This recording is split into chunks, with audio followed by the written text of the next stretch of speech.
Okay. Good afternoon, everyone. I'm glad glad Gila River was able to go first because they had visuals. I'm just going to talk. So, as Robert said, this right after lunch, it's time to kind of doze off, and don't worry, I won't be offended if that's what you guys do. So, but I really am glad they did go first because of some of the stuff that they had covered with some of the stuff I'm still going to cover in the sense of water and how it relates. You guys can hear me live. No, I'm just kidding. To lean forward here a little bit. But we're here to talk about water in that sense, and I was really impressed and learned a lot this morning as people went around, and the presentations we had were very informative. And from the cultural standpoint, water is something we're thankful for. It's specific. We have songs, ceremonies, and we need it, and we're farmers at heart, as you can see. And then the things we do and the things that we grow all require water. Water is needed. And we recognize that it's significant and can be sacred, used for healing, used for growing, used for cooking, just a ton of things. And so, pre-contact, we lived in harmony with the water as much as all living things as well.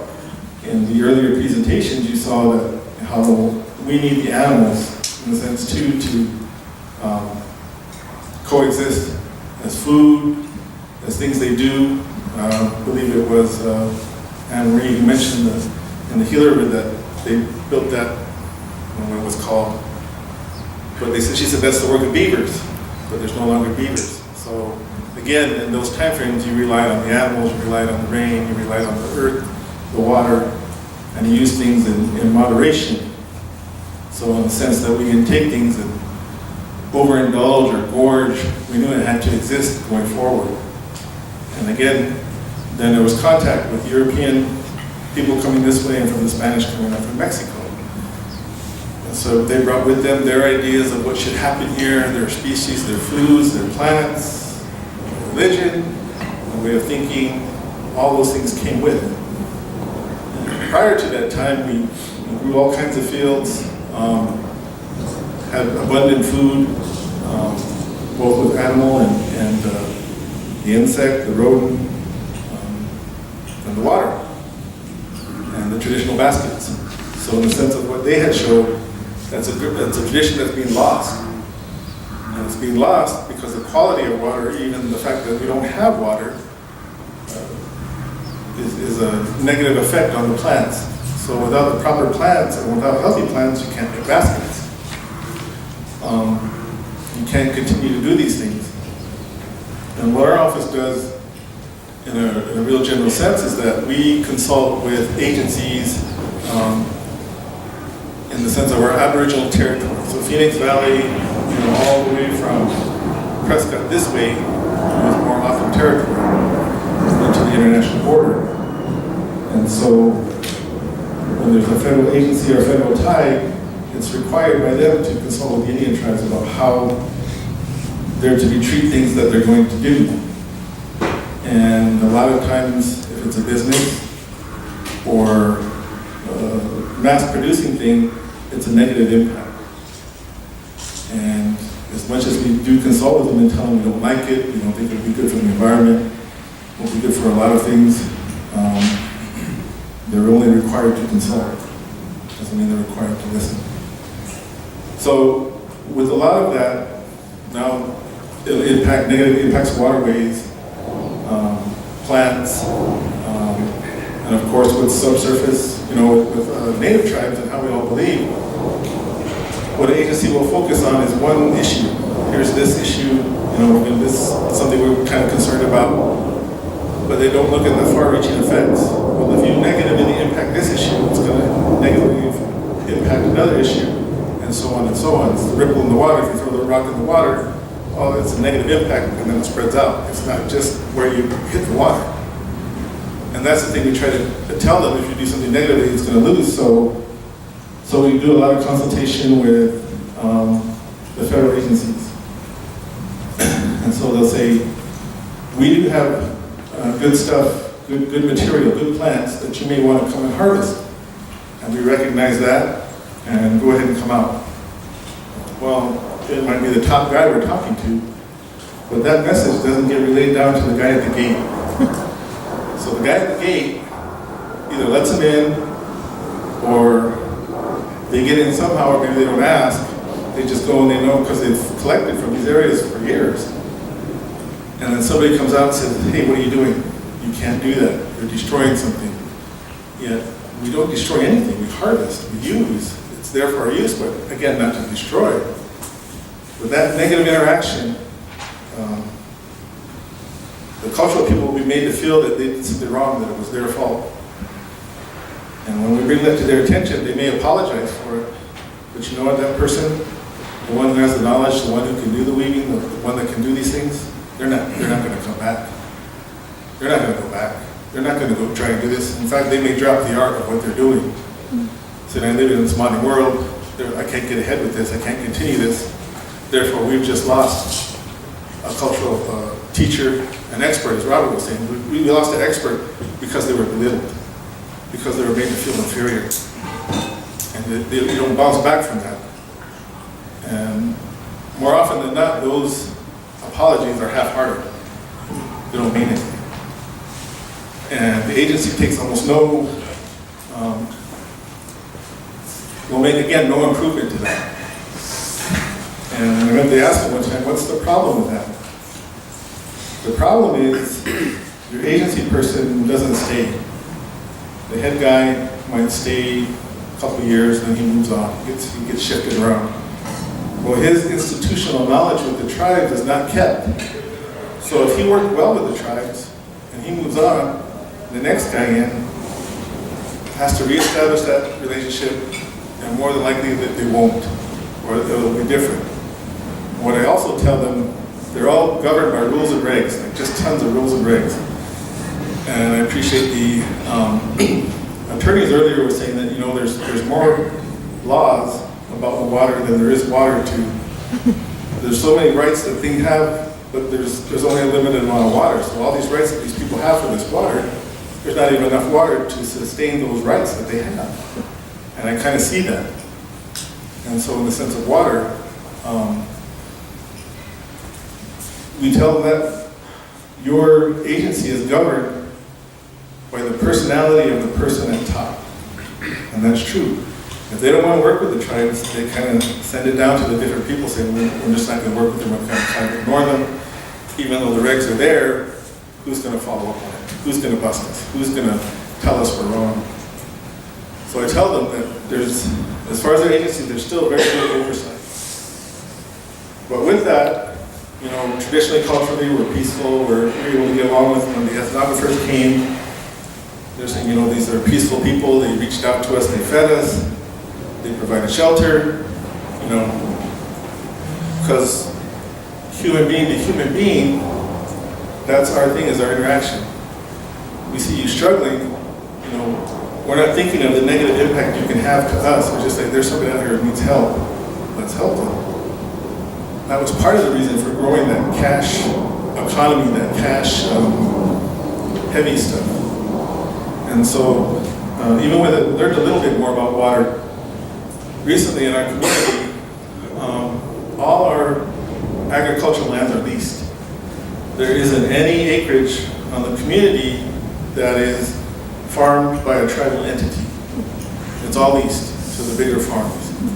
And so council had asked us, can you go out and see what you can do about maybe starting a co-op or a farm-to-table organization, operation, see what you can go do. And so we visited first our other communities. And so it was impressive. The first one we went to was the San Javier Co-op. And, you know, learned a lot just in the makeup of that. But they're not governed by the tribal government. They're kind of on their own. But what I didn't know is they grow the alfalfa, the cash crop, to support the traditional foods, to grow the traditional foods. But because they're not given a certain amount of money, the alfalfa is what they grow to provide for that. And that was really interesting. And how they do things is more traditionally how they weed, how they farm. And it's, there, and then the community can come buy it, purchase it, and they make certain products. And that was really, really nice. Of course, we bought things while we were there. And Gina, who's going to talk later, her director was with us. And she bought, they have a salsa. And she bought it, she loved it. She said she can go back every so many months to get more. We went to auction. And theirs is more like commercial farms, and some of the stuff they do is really interesting to see how they were set up. But they grow potatoes, and the potatoes they grow are for potato chips. So I guess what I learned is that Lay's potato chips, the potatoes are grown in a certain area where they're ripe, and so there has to be they're ripe over here during this time, they're ripe over here during this time, they're ripe over here. So they make these contracts with all these farmers so they can always have chips, and you can always go to the store and buy a bag of chips. But they were asking us why we were asking, and we told them what we were thinking of, and they thought, well, back to water rights. If we were to do that in our community, we wouldn't have to pay for the water. The water would be already part of the water settlement that we have, and it would be our own people running it and using it for our own benefit. But as most of you know, bureaucracy, wherever you work, it's dragging its feet. So hopefully we'll get to that. We'll come to some of the things to be staunch in our giving back to water, to using the water wisely, to give the reverence it deserves for what we need to do in all things. I didn't want to take up too much time because I wanted to make sure that everybody around time. But I really thank Robert for that presentation. I've seen some of those things with the basket making. They did a little movie, right? Basket weavers. So I saw that. It was really, really interesting. So just interested to learn and see. And I know we have our Environmental Protection and Natural Resources Division back there. Like I said, Gina's going to talk later what we're doing out of the community. So understand we realize that. Also in song, I was trying to think of most things, like in song and ceremony and in our legends too, a lot of water is significant in those, and how we came to be and how we need to rely on it. So with that, I'll close unless there's any questions.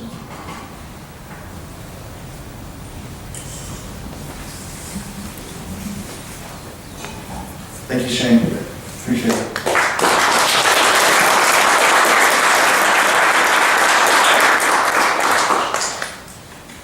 All right, next we have the Hopi tribe, and we'll have Darren Taliantua.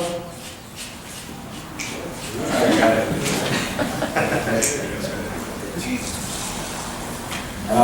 Good afternoon, everybody. My apologies. I didn't know I was supposed to have a PowerPoint presentation or anything, but just give you a little bit of background information about myself.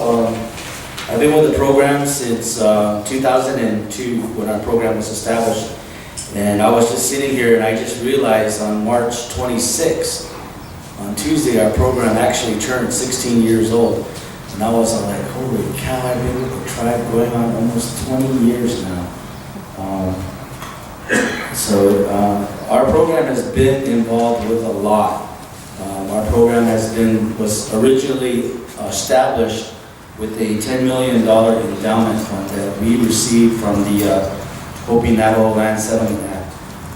At the time, our tribe was dealing with a lot of not only the water rights issues, but we were dealing with issues in regards of eagle management. Our tribe collects live eagles for ceremonial reasons, and we were always battling the Fish and Wildlife Service to obtain permits, which the tribe felt we never needed permits to collect eagles. And then we had different cultural and management issues with Navajo Nation, where some of our clans would go onto their lands, which were historical tribal collection areas. So our council had, at the time, thought, well, we need to have a program that's going to manage this. So they gave us $10 million to invest in, and we would operate off of those interests. So we've been doing our Golden Eagle studies since 1998, and a lot of it has, we've learned a lot, learning about our eagles, but it's not only about eagles. We also do, we also implemented our big game management hunts. Back in 2012, we finally started allowing hunting for deer and elk on our lands. Before that, it was done illegally or only done through ceremonial request. Since that time, you know, our deer and elk hunts have been going pretty well, but we prefer to get rid of the elk because they cause havoc on our farmers' fields. Like the discussion we've been talking about, you know, water. It's been pointed out by one of the attorney that had the presentation earlier, and I think it goes true with everybody where water is life. With Hopi, that's one of the main things that we have in all our ceremonies. All our prayers and everything is for, we rely on, you know, the people to bless us, to nourish the land with water, for everything to grow, because everything, humans, animals, rely on those water. Out on the main reservation, we rely on dry farming for our fields. Except for the villages in Munkapi, they rely on the reservoir where they actually will irrigate. And they're very fortunate, they're very lucky. We had a meeting a couple weeks ago with one of the villages, Lower Munkapi, to discuss some options that we're looking at to do at the reservoir. We get our stock like many of the tribes do, rainbow trout from the Fish and Wildlife Service. And we want to stock the reservoir. But their main priority first is to have water available for their fields, for irrigation. And you know, me and Albert with the Water Resources, he had a presentation there, and we had a pretty good discussion afterwards where we're like, man, they're very lucky and fortunate they can tap into a water source to feed their crops. For us toward the east, we have to, you know, rely on our prayers and thoughts. So we're trying to work with them to help them out to make sure they have a sustainable water source for their villages up there. But with our hunts and with the current drought that we're in, a lot of people don't want to admit it, but we in the Department of Natural Resources, our program, Water Resource, Culture Preservation Office, our range management, you know, we have to admit, we as managers, we have to admit that, yep, we are in a drought. There's no ifs, ands, or buts about it. No matter how much our prayers and our doings in our villages and the kivas, it's everybody on the outside world that's hurting us. And a lot of times our tribal members, they're always talking, you know, you hear on the news all the time, oh, the northeast, you get more snow and everything. And then you hear the weather people down here in Phoenix, and they're telling everybody, oh, prepare, we're gonna hit by snow and whatnot. And it's kind of discouraging for us as natives, because we rely on those prayers. You know, we pray for our people to come and bless us with the rains and snows. But yet we have all these weather people that are chasing them away. They're predicting something that they shouldn't really be predicting. And when we think we're going to get some weather, they're reporting, oh, get ready for this, and the schools are getting ready for possible snow cancellations and whatnot. And yet the next thing you know, they're coming, and then all these, no offense to anybody, but the Anglo people, they end up chasing them away. And it hurts us people that rely on our prayers. They're defeating what we're trying to do. But we try to manage our lands all our water sources as best we can based on our traditional teachings, and finding that balance between both tradition and Western science. That's kind of been our direction for our program within the last 5 to 7 years. We have to find that balance with both Western science of managing natural resources and then our traditional stuff. So we kind of shifted to we're trying to reduce our elk herd so that our crops, our tribal members' fields can grow. But unfortunately, we're not getting as much of participation for our hunts as we thought. We do issue depredation permits to the field owner for them to go out there and hunt and take an animal down, kind of like compensating for their crop loss. But it's tough because a lot of times, these animals, they're looking for a sustainable food source. Not only water, but they're looking for something green. Past couple of years, the only thing that's been green is the weeds and the fields. Because whenever we do get moisture, the first thing to really actually grow is our weeds. The what was the range management term? Non-nutritious plants are the ones that are growing first. So we're having to assist the farmers and trying to help them deal with that issue so that they can have a field and they can have a harvest that's going to sustain them for the following year and for the years to come. Because with corn, we rely on water. And with corn, it's part of everything we do in addition to water. Blue, white, yellow. What's the other ones, Albert? Pink, and the speckled one. So it's part of everything that we do. And we do work with water resources a lot to try to implement some projects. Right now, our game biologist is working with Max to identify some spring areas that we can develop. We do get revenue from our hunts, so we're trying to at least, in addition to building water catchments for wildlife, not only for big game, but we have our eagles. We have caught some pictures where eagles come into our catchments where they're found and they're bathing in the water, drinking from the water. But we also want to develop some of those springs in those really remote areas.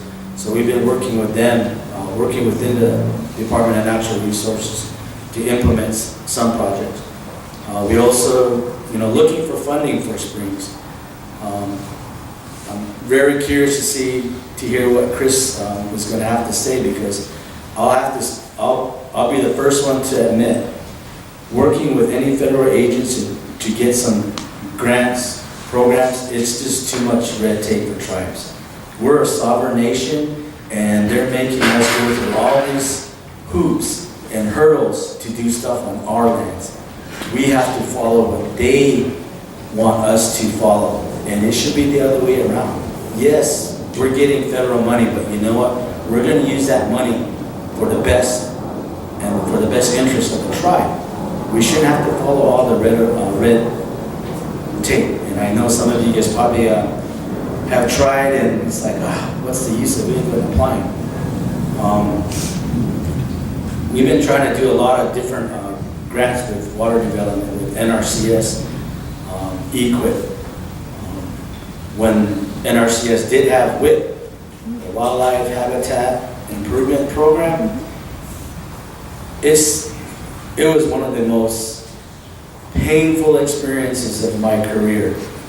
We had a simple water catchment we wanted to develop, but we had to go through so much hoops for engineering. And the engineering design wasn't even for our region. We had to follow a different region's specifications, and it was like, what's the point? What's the use of trying to get money if we can't get things actually done?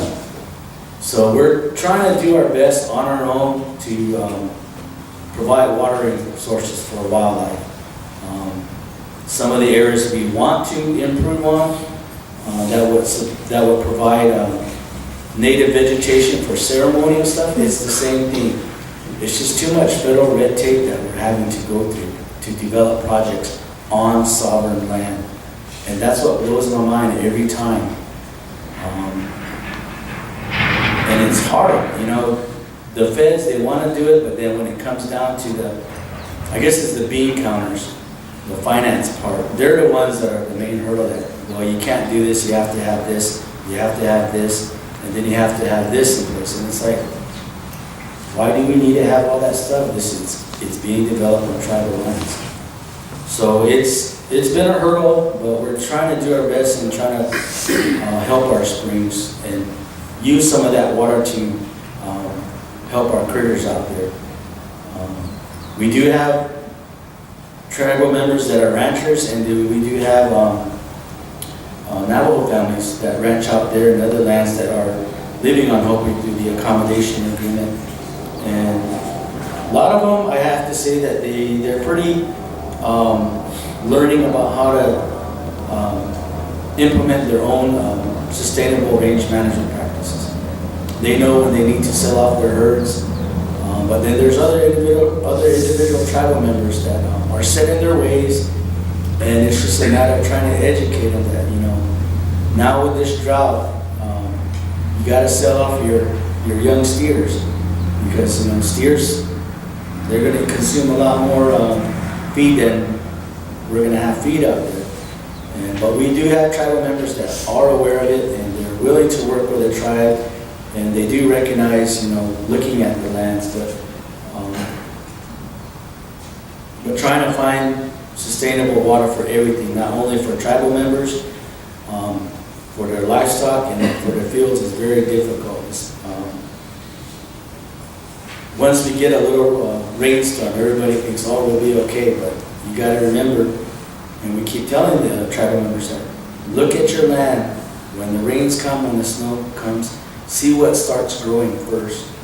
And the majority of the time, us in our natural resource program, we see what's growing first. And the majority of the time, it's our non-resource plants that are growing up first. So it's very difficult, but we try to muster through as much as we can. We used to do a lot of migratory bird surveys when our program first started. We inventoried a lot of birds. We were mainly doing swivel surveys. And at that time, Fish and Wildlife folks, state folks, just pretend you didn't hear this, but we would always do our endangered species surveys without a federal permit, because, like I said, it's tribal sovereign lands. Federal permit to conduct surveys on our own lands is not required. We don't have to, unless we're going to share that information, but normally we never did. But we used to inventory a lot of migratory birds in a lot of our wetland riparian areas, a lot of our canyons, and I can't remember the individual that was had said it earlier, but he mentioned about being a crazy birder. Well, I was like that for a while. I was able to hear the bird singing, and I was like, okay, that's a blue grosbeak, that's a black one. And one bird I always wanted to see, but I haven't seen it out in Hopi, was the, okay, Tice, you're gonna have to help me out. The one with down in kind of more Mexico, like a red bird, but it's got a crazy bill. Red cross. What? Red cross. No. No, that would be the high elevation. You're saying from Mexico. Down in Tucson area? Vermilion flycatcher? No, Summer tanager? Huh? Oh, Pyraloxia. Pyraloxia, That's yeah. it, yeah. That's one bird I've always wanted to see out in Hopi, but I've never seen it. I actually saw a Pino-Pepola one time. Yeah. And I was like, holy cow, I've never seen that out here. So I was really stoked. But it was interesting because all these different birds, I didn't know when we started was they were very culturally significant. And whether, again, state and Fish and Wildlife Service reps, just turn your microphones off or your recorders off. But, you know, they were hunted for ceremonial use. A lot of our songbirds, yellowbirds. Occasionally, when we would get a Steller's jay, that was taken for ceremonial use. Different bluebirds. woodpeckers, flickers were used for ceremonial reasons and offerings. But we used to inventory a lot of birds. And a lot of times, in these areas that we were doing surveys, we used to have a wetlands program. They put up fence, and they were the old, what we call the old foresters. And these guys were old forest